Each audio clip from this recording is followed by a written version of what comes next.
আমরা বলতে চাই চাঁদাবাজ গত বছর যত টাকার বিনিময়ে এই কমিটি গঠন করেছিল মাশরাফি সরকার ঠিক এইভাবে এই 15 জন শহীদ ভাই রক্তের বিনিময়ে এই কমিটি গঠন করেছে। সিরাজগঞ্জ বৈষম্য বিরোধী ছাত্র আন্দোলন একটি নবগঠিত কমিটি গঠন হয়েছে, যেখানে কেন্দ্রীয় কমিটি এর একটি অনুমোদন দিয়েছে। এই কমিটির প্রেক্ষিতে গতকালকে আমরা দেখেছি একটি দল বা আমাদেরই সহযোদ্ধা ভাইরা তারা একটি অভিযোগ উপস্থাপন করেছে, সেটি হচ্ছে এই কমিটি নাকি পর্যালোচনা ছাড়া কমিটি গঠন করা হয়েছে। তবে আমি মুনতাসির মেহেদী বলতে চাই, এই কমিটি তাদের সাথে বারংবার আলোচনা করা হয়েছে, তারা সহযোগিতা করতে চায় নাই। তারা বলেছে যে না, দরকার পড়লে আমরা সিরাজগঞ্জে কোনো কমিটি চাই না। তবে আমরা বলতে চাই, এই আহতদের নিয়ে যারা আমরা কাজ করেছি তারা জানি কমিটি ব্যতীত কাজ করা কতটা কঠিন। আমরা জানি এই কমিটি ব্যতীত চলা কতটা কঠিন। আমরা জানি যে রক্তের উপর দিয়ে বৈষম্য বিরোধী ছাত্র আন্দোলন সম্মানের জায়গায় এসে দাঁড়িয়েছে। সেই বৈষম্য বিরোধী ছাত্র আন্দোলন আমাদের সিরাজগঞ্জকে আসলে কই নিয়ে যেতে পারে। যেভাবে আমরা 4ই আগস্ট গোটা বাংলাদেশকে দেখিয়ে দিয়েছিলাম যে সিরাজগঞ্জবাসী ঐক্যবদ্ধ, সিরাজগঞ্জবাসী ভ্রাতৃত্ব বন্ধন নিয়ে একটি সামাজিক সংগঠন এবং রাজনীতিকে পাল্টে দিতে পারে, বাংলাদেশের ইতিহাসকে পাল্টে দিতে পারে।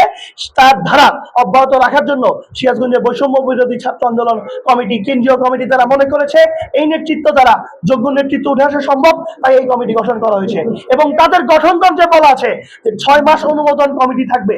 6 মাসের পরে আমাদের পূর্বের কমিটি 9 মাস হয়ে গিয়েছিল, তাই গঠনতন্ত্র অনুসারে সেই কমিটি অলরেডি বিলুপ্ত হয়েছে আরো 3 মাস আগে।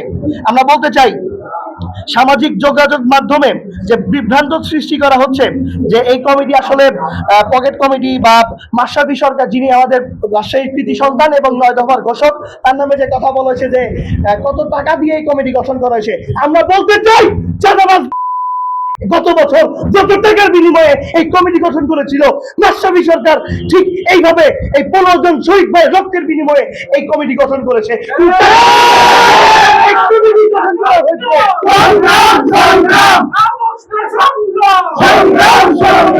এই কমিটি গঠন করা হয়েছে প্রত্যেকটি আহত যোদ্ধাদের মাধ্যমে, এবং আমরা আহত যোদ্ধা আজকে আমরা উপস্থিত হয়েছি কোনো 18 জন নয়।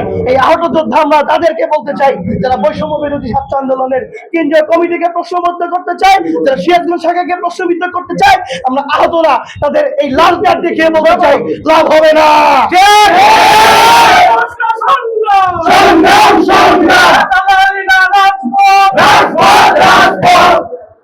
আমরা বলতে চাই, তারা নাকি বলেছে 50 জনের তারা পদত্যাগ চেয়েছে, সে 50 জনের নাম বারবার চেয়েও আমরা পাইনি।